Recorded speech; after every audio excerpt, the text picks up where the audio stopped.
Thinta loya Nkosi yamazulu ngezwi lakho. Kwazi inhliziyo yenza umsebenzi omuhle ephelelisa. Ngoba ngumqalisi nomphelelisi Baba siyabonga. Busa Nkosi impilo zethu kusibandla lakho. Nawo wonke amabandla Nkosi Yesu akhona emhlabeni. Siwabeka phambi kwakhe ekuseni. Ngegama likaJesu Kristu Inkosi yaseNazaretha. Manje naphakade amen. Sibabonile abomama besenza umsebenzi omkhulu. Haleluya. Besenza umsebenzi omkhulu. Bekhipha uNkulunkulu akufihlile enhlizweni zabo. Bekhipha ubufakazi obukhulu bekhipha ivangeli elikhulu uNkulunkulu yasemsebenzini empilweni zabo. Amen. Masize enkonzweni bazalwane uNkulunkulu uyasebenza enhlizweni zethu. Lelizwe likhulunywa la ngaphambili alikhulunyelwa izwe. Umoya oyingcwele kule ndawo usemsebenzini. Uyatyala enhlizweni. Ngoba izwi lithi siyintsimi kaNkulunkulu. So njengoba tyala thina kufanele senze yethu indima yokuthi siqhubeke nokulidliswa. Siqhubeke nokulifundiswa. Khona sizofeza intando kaNkulunkulu ngempilo zethu. Amen. Ube mkhulu kakhulu umsebenzi eniwenzayo. Futhi muhle uyabongeka. Amen. uNkulunkulu anibusise njalo anandisele. Haleluya. And kuneziphiwo futhi. Haleluya. Kuneziphiwo ezikhona uNkulunkulu asibekileyo. Siyazibona. Haleluya. Siyazibona futhi siyabonga uNkulunkulu ngento ayenzayo. Hayi kwabomama kuphela, ebantwini abasha nakubomama uNkulunkulu kulezi nyanga uye wafeza kakhulu umsebenzi omkhulu awenza enhlizweni zebandla lakhe. Amen. Kodwa akujahwa bandla, sihamba kancane. Haleluya. Sihamba kancane ngoba kaloku kufuneke konke kuthatha indawo yakho, kuhlume kahle, kuniselwe kahle, kuhle kahle kuze kube isihlahla eziqinile. Haleluya. Kuze kube isihlahla eziqinile esizokwenza umsebenzi ophelele. Ngithe sikuSamuel namhlanje wesibini. Samuel wesibini chapter 21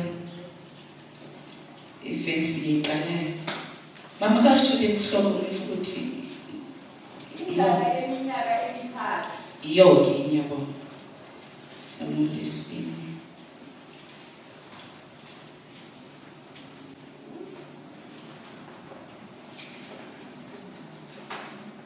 Zonivalelisa bona.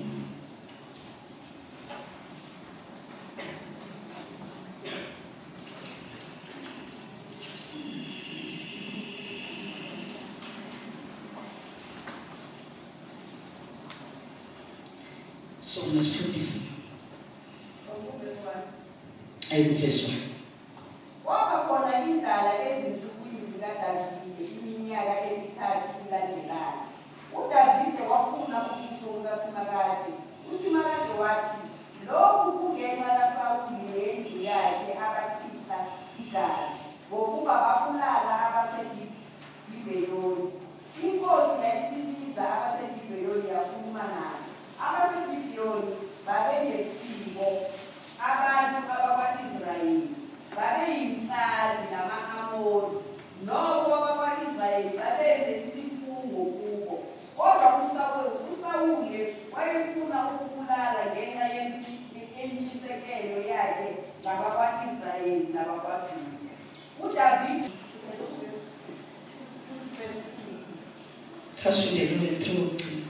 uDavide wathi kwabaseGibheyoni, yini enginganenzela yona, futhi ngingenza kanjani ukuba sithelelane amanzi ukuba nilibusise ifa likaSimakade na? Amen. abaseGibheyoni bathi kuye, lokhu akuphathelene nasiliva nagolide noma noSawuli nendlu yakhe, futhi akuhlangene nakubulala muntu wa-Israyeli. Wathi kubo,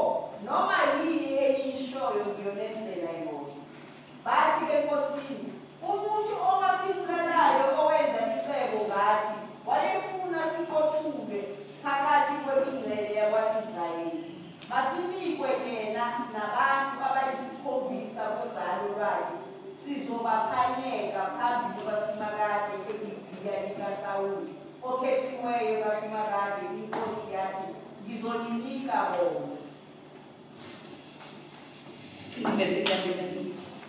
Inkosi nokho yamshiya uMefibhoshethi indodana kaJonathani kaSawuli ngenxa yesifungo kuSimakade abasenza esasiphakathi kwabo phakathi kukaDavide noJonathani indodana kaSawuli.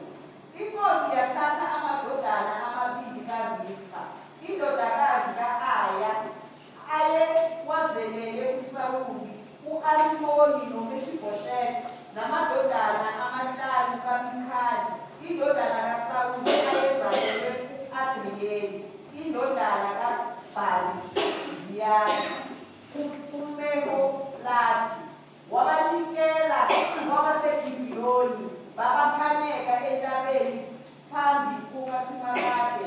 Labo abayisikhombisa bafa kanye kanye babulawa ngesikhathi sokuvuna ngezinsuku zokuqala kusaqala ukuvuna kwebhali. Siyabonga. Amen. Isihloko sala isifunda ngosithi indlala yeminyaka emithathu kwa-Israyeli. U-Israyeli siyamazi uyindodakazi ngoba uyindodana kaNkulunkulu, asithi uyindodana kaNkulunkulu noma ungumntwana kaNkulunkulu noma usemva kwenhliziyo kaNkulunkulu. Kodwa manje uvelelwa yisomiso. Ilanga leli bomama, haleluya. Uvelelwa isomiso, indlala. Makavelelwa indlala, uDavide uyabuka njengenkosi. Uthi haya sikwazi ukuthi siphile ngale mpilo. Ngoba kaloku sinoNkulunkulu thina. Amen. Thina siphilonga kuNkulunkulu. Thina singaba kaNkulunkulu. Asihambi sodwa, sihamba noNkulunkulu. Ngoba sidinga ukwazi ukuthi kwenzakalani ngoNkulunkulu wethu wazi konke. Konke kuphethwe nguye, konke kulawulwa nguye. uDavide wabuyela kuNkulunkulu. Haleluya. Mayefika kuNkulunkulu uDavide uthola ukuthi uNkulunkulu uyamkhumbuza ukuthi indaba iphakathi kwama-Amori amaGibhiyoni noDavide.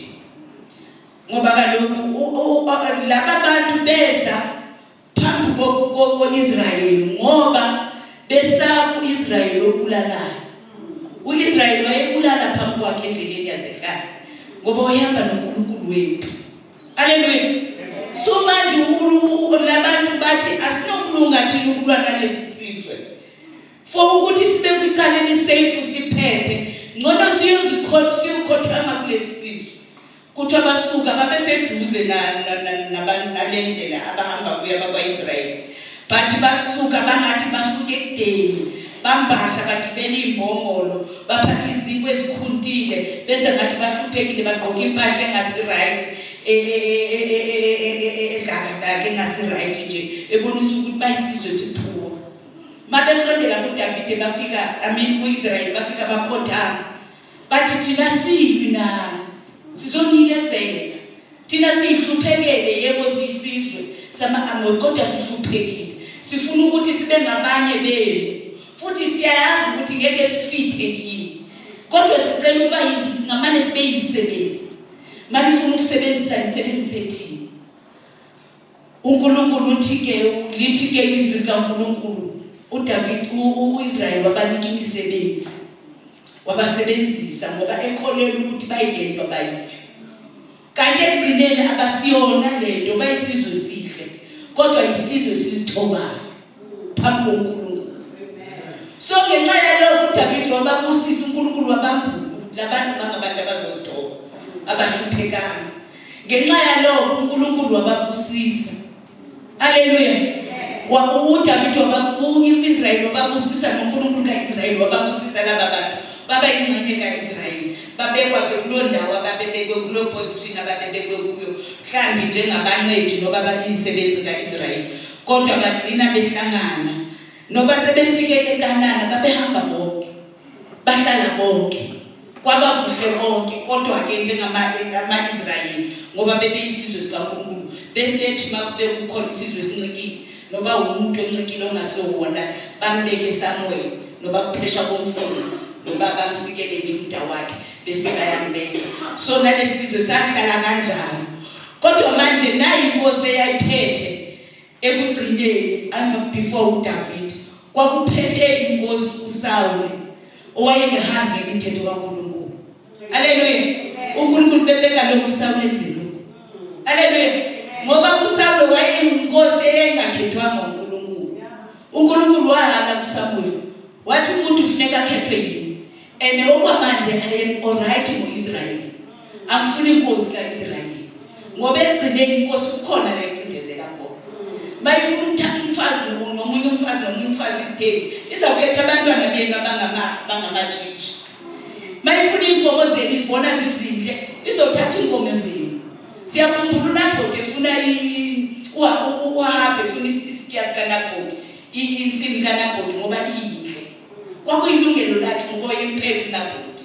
So inkosi zihamba zibe nokucindezela.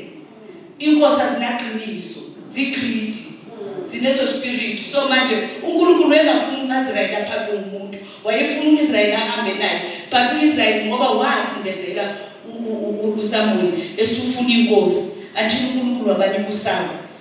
uNkulunkulu sebanike uSawule. uSawule wahamba wenza izinto zakhe. Haleluya. Wahamba waphambana noNkulunkulu.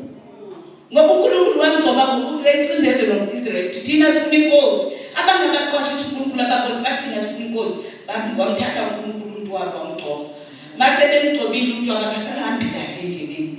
So ufikelela la emosa yonke into until azayobeka isandla phezu kwabalabantu ababusiswe nguIsrayeli noNkulunkulu. Ababulala. Ubabulala kanjani abantu abakhona la ephakathi emzini wakaIsrayeli. Kodwa ngenxa yokuba wayenomoya kaSawule wababulala abantu. uNkulunkulu uSawule sebabulele laba bantu. Lesi siqalekiso sesivuka kuphi? Emzini wakhe. Yena engasekho. Ngoba manje sekudinga ukuthi uGideon uNkulunkulu uthi hamba kubo abantu bakhuleko abatholakala. Ushilo mama belapha. Wathi sidinga ukwazi ukuthi yebo sifanele sikhuleke kodwa after ukhuleko sibona ngathi sistakile. Awukwazi usitaka after ukhuleko. Ngoba uNkulunkulu ukhuluma emkhulekweni. uNkulunkulu ukhuluma emkhulekweni. Akakhulumi kwenye indawo. Wakhuleka uNkulunkulu uyathula. Sikhonza umunye uNkulunkulu wokuthula bazalwane. Awakhuleka naye uyathula. Akaforce umuntu. Kodwa umthumela ama-appointment. Athumela uMamutoni ukuthi makathi bamama wozani sizokhulekela. Athumela umama kaHani ukuthi makathi bomama wozani sizokhulekela. Ningakwenzi lokho. uNkulunkulu ngeke athumele ingelosi. Wathumela indodana wena qobo lakhe ngendodana. Manje ushiya amaprofeti nomoya oyingcwele. So sidinga ukuthi sizondle ngezinto zikaNkulunkulu. Haleluya. Uma ukhuleka uNkulunkulu ebusuku uphama amaphupha wakhe. Haleluya. Indaba iqala emaphupheni. Izwi liqala emaphupheni. Ngoba sikwazi ulizwe mini siyaxokozela. Nezwi liyaxokozela. Nabantu aba-around thina bayaxokozela. Namafamily wethu ayaxokozela. Kodwa uma sisekuthuleni iminyaka lelo umoya uvukile, umoya ingcwele uyakhuluma. Kodwa uNkulunkulu mengakhulumi ngamaphupha akhathazeka. Ngoba kunamaphupha lonke ozowaphupha. Angeke sisize impilo yakho. Kodwa le phupha kaNkulunkulu oliswini submitha kulona ulenze. Ngoba uNkulunkulu ngeke akuphe iphupha akuthuma empilweni wena engekakuqedi ngawo. Yenza lela athi lenze bese kusasa uzokwenza nokunye uNkulunkulu akunika kona. So uNkulunkulu wethu uyakhuluma. Wathula uNkulunkulu. Wamthatha wahamba baba uMamrispa. Wasipositiona. Wasuka phakathi kwemisindo. Wasuka phakathi kwesiphithiphithi. Ngoba yayisefikile indlala kaIsrayeli. Ifikile indlala emabandleni boma. Nithini ngendlala? Yazi kwabanye abantu uthola ibandla likhuluma omama bekhuluma ngendlela isimanga. Ngoba yiposition uNkulunkulu ababeke kuyo ukuthi bakhulume. Kodwa bakhuluma okuhle. Uthola ukuthi omama bakhuluma elitha bayikhuluma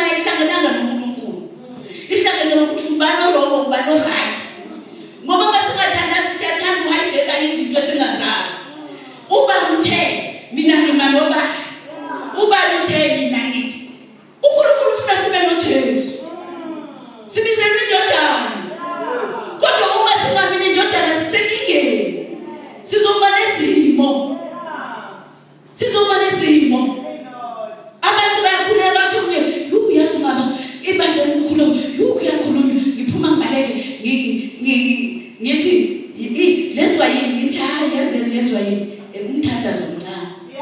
Demo umthandazo usehla demo usathane kuphuka nezindaba. Demo usathane izindawo zonke ziyaxokozela phandle kuyaxokozela ebandleni kuyaxokozela. Uma ungathandazi uzothi mangathi kuyaxokozela ebandleni so uyangena kwezondaba. Phela ibandla namhlanje alisafani lakudala. Elakudala benebhodroom. Noba wonela kangakanani ubizelwe ebhodroom. Ngoba kulungiselwe libandla ukuthi lingachaphazelwa izindaba. Kukhulunywa indaba ebhodroom. Noba ingabantu kanjani kodwa isebhodroom. Hayi ebandleni kaNkulunkulu.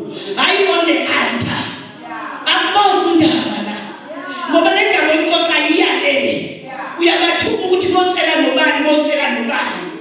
Ungamangani ukuthi uyithethela kanti seyise-1 yilo ibandla elisendlaleni leyo. Liyalamba ibandla. Lilapha ngabakhulekeli. Liyalamba ibandla siyavuka izindaba. uNkulunkulu makasipha amehlo kamoya namadlebe kamoya. Ukuze singakhathi ukushesha ukukhuluma. Ekuthola ukuthi abazalwane bakhuluma kakhulu ukudlula namalida. Ngoba kaloku sebethathe lento abathatha uNkulunkulu bathi uNkulunkulu hayi size kuwe sifuna ukuzimela kuwe. Sifuna ukuthwala ibandla kuwe. Iyangena indlala emzini wakho emshadweni. Uthi uyaloyo kanti awuloyiwanga uthandaza. Iyangena indlala ebantwaneni. Uthi uyaloyo kanti awuloyanga uthandaza. Ngothandaza sibreak amakhesi. Kunamakhesi esihamba nawo. Ziningi izinto esikhule phakathi kwazo. Esintwini sakithi akukhathali noba kusesiXhoseni, noba kusesizulwini, noba kusemapedini.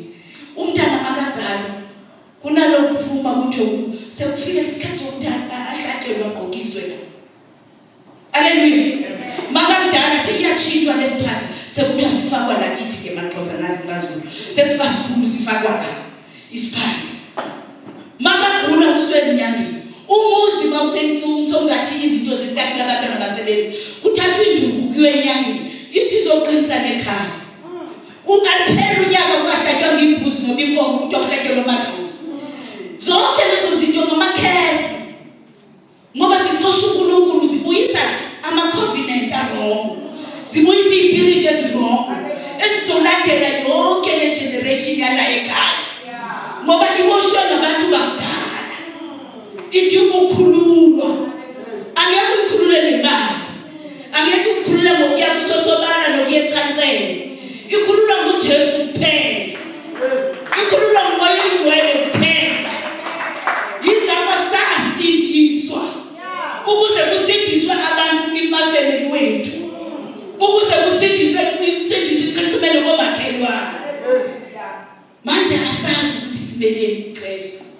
Simele ukubreak amakhesi. Kwakunekhesi enkulu eyenziwa ngu-Adam no-Eva.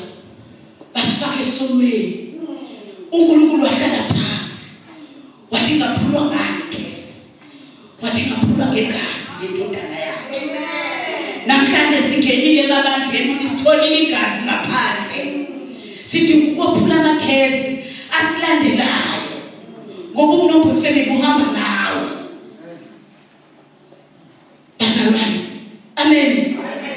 Bengingazi ukuthi all along ikhesi ayiphuki masisha sometimes. Ithatha isikhathi. Kwinyanga ezidlulileyo ngikhuluma nomama bomkhuleko. Ngithi bazali yazini uNkulunkulu ngeke ngibelieve ukuthi uthini. Ngiphuphe ngikapha izinsimbi. Ngiyaqapha siyaqamba. Ngize ngiziqede izinsimbi. Mangikhuleka ngithi ngoyingcwele ndeni insimbi. Uthula amakhesi. And before ngibone lezi nsimbi ngibona umoya ingcwele umbonisa into eyisecond soul. So le second ithelelwe ibomvu semikota. It's like four quarters. So it's like gama qhezo awu4. So manje the tree le igcwele ikhavile ngento ebomvu lathi igazi. Usele i1. Manje ngithi mina and then kuthiwa usele ukuthi ubhalisela. Wabhalisala uzobuqithile. So ngingayinaki le until manje kuthiwa ngibreak amakesi.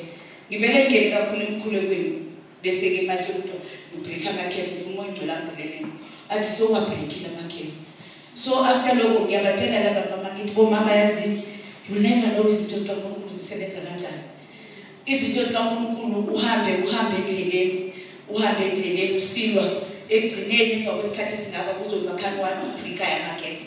Sometimes abesifundisi basibiza abantu wozani isikhathi obreaka amakesi break sithi thina aphulekile amakesi kanti awaphulekanga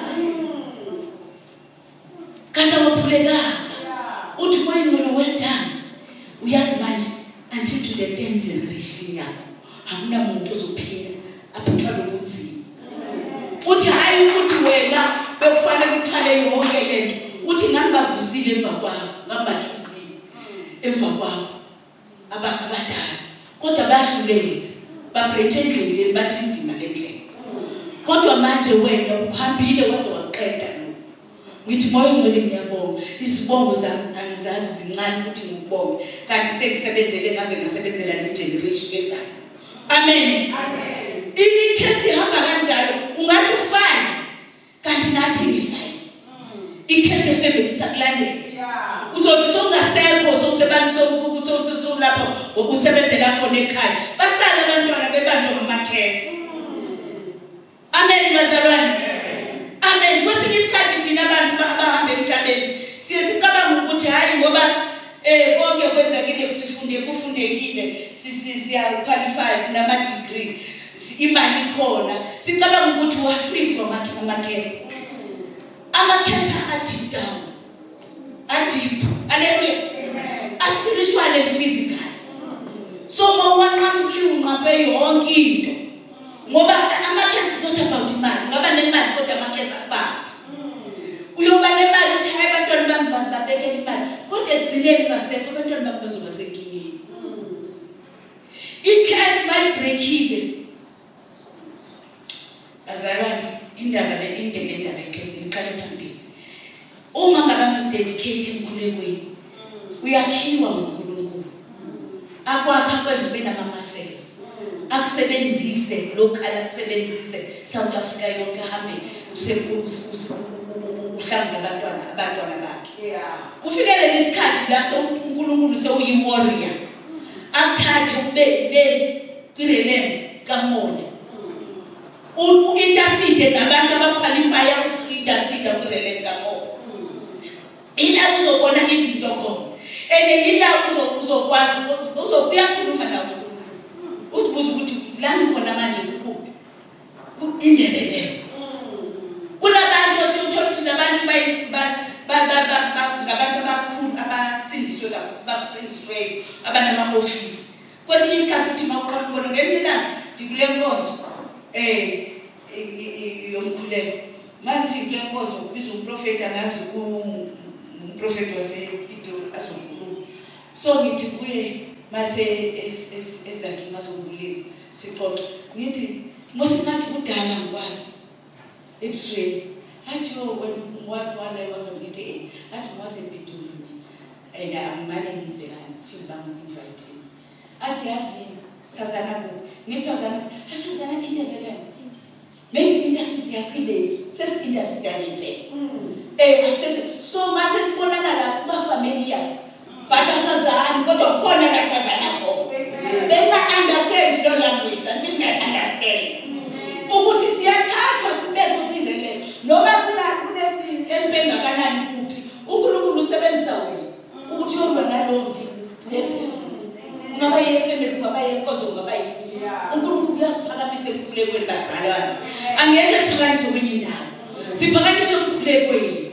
Into efuneka ukuthi sikhuleke. Into esibonayo futhi la kulo lo mama uyazi-isolate. It's very important indaba ye-isolation. Ukuzikhipha ebantwini. Umhlaba uyaxokozela. Abantu bayaxokozela, abazalwane bayaxokozela.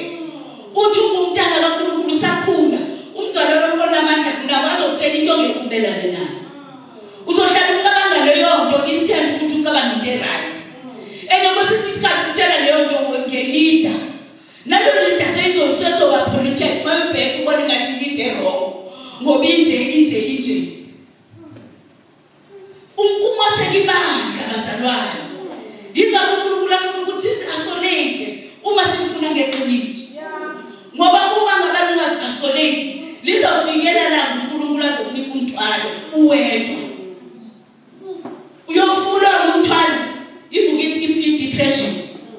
Ivuka ilathi kama-high blood, ama-pressure bayephezulu, uwe nokuwa. Kuthiwa hayi bene-depression, or i-heart attack. Because umthwalo manje awukwazi ukuthwala. Ama-muscles awekho. Ujwayele ukuthi ngikulekeleni. So sidinga ukuthi uRispa wazi ukuthi manje le ifuna mina ngingwani. Ayifuni ingane duze kwami. Ifuna mina noNkulunkulu ophezulu. Ifuna mina nesidumbu esiphezulu. Ifuna mina nezilwane. Nomlilo uRispa wayemphethe wayokwenza i-altar. Wayobasa i-altar. Ukuze izilwane zingasondeli. Izilwane ebusuku mazibona umlilo azisondeli, ziyawusaba umlilo. Even nasemini izilwane ziyawusaba. Alikho ibhubezi elingasaba uRispa. Lalisaba umlilo. Akekho uSathane ongasaba empty. Usaba umkhuleko. Amadimoni asaba umkhuleko. Ama-principles asaba umkhuleko. Angikhathala kuye emkhathini orabuya phansi kwamanzi. Kodwa asaba umkhuleko. Siyawadinga ama-altar bomama. Basibe ngomama ngama-altar. Izwe likakekile athi umuntu makangena ukuthi kune-altar lapho uqoqa amadoda. Haleluya. Kune-altar lapho uqoqa amadoda. Uyangena omunye ubhuti uthi mama kunje. Ngithi indaba yami ifuna i-altar. Uthi hey ngiyalenza i-altar but lento iyangifuna. Ngithi uyise-altar bomama ngolwesithathu. Uyangibheka ngithi mawulale lo moya ukuthi ngubaba ngoba ngiyindoda.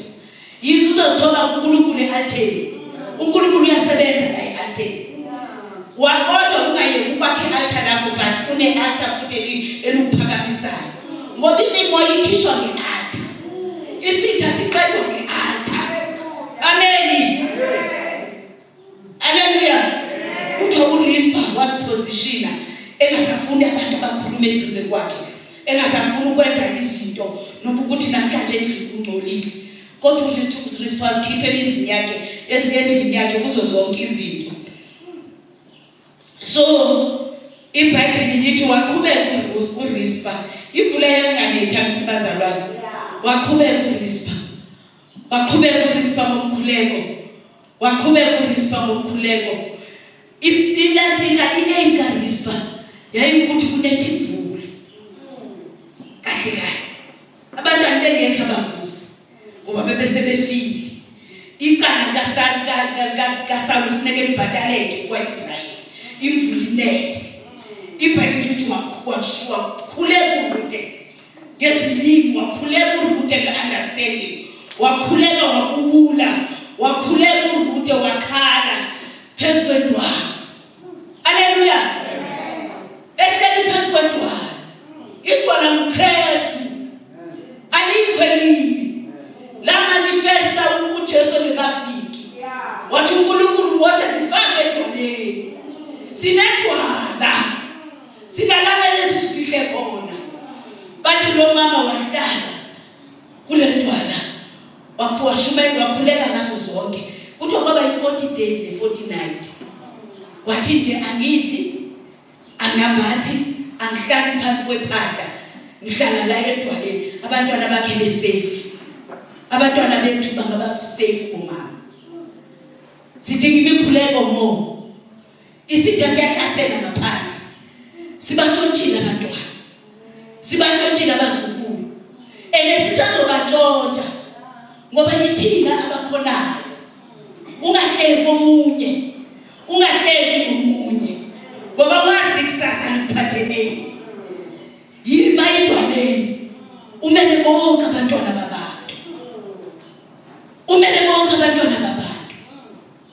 iBhayibheli lithi wakhuleka uRispa.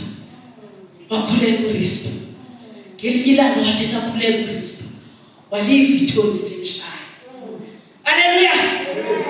Walibamba alabambeka. Waphinda wakhuleka ebheke phezulu. Lamshaya ithonsi lesibili. Waqinisela wathi Nkosi ngathi yiyo. Kodwa ngizoqhubeka ngikhuleke. Haleluya. Wakhuleka uRispa wakhuleka. Wakhuleka uRispa ashaya amathonsi. Walila uRispa. Wakhuleka uRispa yamnetha imvula. Wambonga uNkulunkulu kaIsrayeli. Ngoba uRispa wayesize bonke abantu. Impendiso siphethe sithunywe kubo bonke abantu. Yeyabo bonke abantu. Uthi uNkulunkulu ku1 Peter sinegunya lokuthi sithandaze, sihlalisane kahle nogovernment. Sihlalisane kahle namakhosi. Sihlalisane nabo kahle nabo bonke abantu negebengu, sirepente. Lonke lelo gunya liphiwe thina. Yanetha imvula yachaphazela umkhosi, umbuso kaDavid. iBhayibheli ukuthi uDavid wayibona imvula inetha. Wabonga phambi koNkulunkulu. Wabiza umphakathi wathi wozanini. Wathi sesiyahamba uSawuli lele entabeni. NoJonathani lele entabeni zaseGilboa. Siyobagubha. uNkulunkulu wayefuna ukulungiswa nazo lezo zinto. Ngoba uSawuli noba yini wayeyinkosi. Kongafunekanga nale esigangeni. Noba wayeyini uJonathani wayezalwa inkosi. Kongafunekanga nale esigangeni. Wakhumbula uDavid ukuthi into Israyeli angakaza yenze angekayenzi ukuthi kulanda uSawuli. Ngoba phela bamthatha bamthimba nokumthimba kwabo bamngcwaba khona lapha egangeni eyinkosi. iBhayibheli lithi wahamba nomkhosi wakhe wafika wakupha inkosi wakupha inkosana wathi mababuyele ekhaya. Konke kwaba kuhle ngomuntu oyedwa. Awudinga abantu abaningi mama. Ulungile uyiwani lapho. Basale yongaitha uyiwani. Umoya ingcwele ukhona. Izwi likhona. Basa ubasela nabanye ubasela wena wedwa. Ubasela nombuso waseSouth Africa oxakile. Siyababaza njengabantu abangenampendulo. Abantu abangenampendulo bavula ama-TV bayaxoxelana. Nivile namhlanje bathenga amaphepha bayagijima. Bafuna ukubona iziwiriwiri. Thina siphethe impendulo bazalwane. Sithi ukuhlala ngokuthula ezweni lethu. Nabantwana bethu bahlale ngokuthula. Amabandla ahlale ngokuthula. Yonke lo mpendulo ikithini. Siyakubhekana thina la endlini kaNkulunkulu. Hayi urongo la. Hayi utheni la. Hayi utheni la. Uzabuya uJesu. Ithwala liyabuya. Alisezingeceba, alisezinomusa, liza ngokuthatha. Ukuhlukanisa izimvu nembuzi. uJesu uyabuya bazalwane. Siyabonga kakhulu bomama. Ibambeni njalo. Ngena emfihlakalweni yakho. Uthi moya ingcwele ifuna ukukhuluma ngeke uyeke ungakhulumanga. Uzomuzwa. Kodwa ikhambi liwani ukuthi mayikhuluma wenze. Ngoba mawukhule ekhulumile ngenzanga kasabuyi. Ngoba usabhithi. Kodwa wathi yeka le nale waziyeka.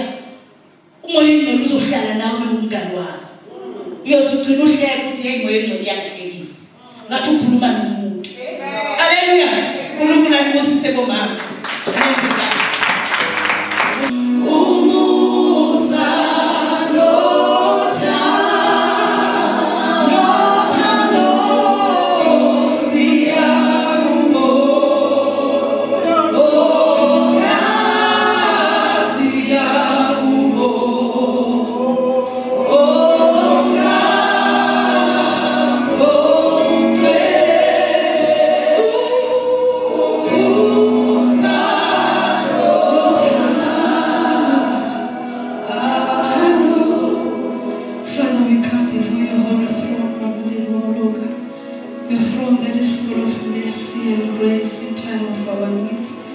Mama lady wolo ha le mo ka ba lady hore ntate o re file matla a hore re fihle ka ntlong ya hao ho tlo o dumisa mabaledi ho tlo phahamisa boholo ba hao.